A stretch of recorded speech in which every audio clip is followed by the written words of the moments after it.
Hello, in this video, we'll look at analyzing the threat from substitutes.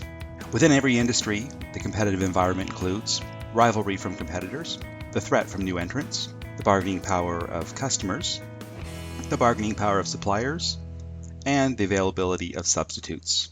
Substitutes are products offered by a different industry than the one that we're competing in that potentially can satisfy the customer's needs.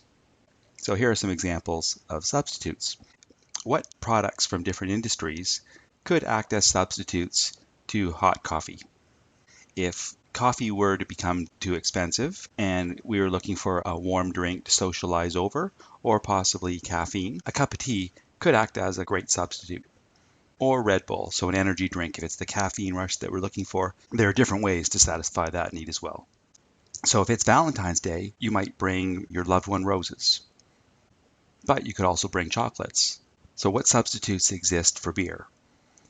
If you're looking to drink and have a good time with some friends, other forms of alcohol might satisfy that need, so those could be substitutes.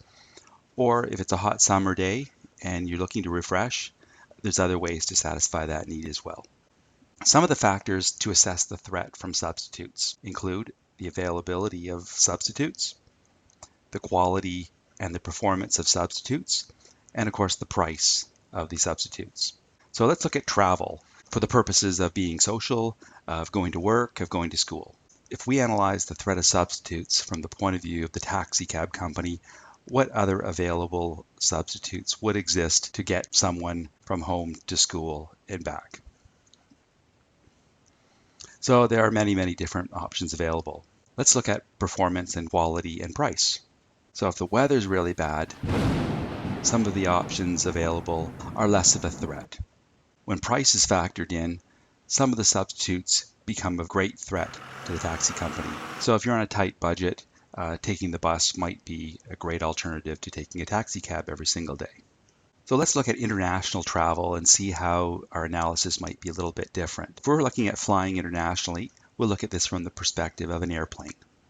So there are lots of different ways to travel great distances, so the availability of substitutes would pose as somewhat of a threat. What if we're traveling from Canada to Australia? Then some of the available substitutes wouldn't really make an awful lot of sense, so the list would get a little bit smaller. If we factor in quality, performance, and price, the list of possible substitutes becomes that much slimmer. So really, the only way that's practical and affordable to travel from Canada to Australia is airplane. So the threat from substitutes is pretty low for the airline industry. So just to conclude, we looked at factors that affect the threat of substitutes: the availability of those substitutes, the quality and performance of substitutes, and the price of those substitutes.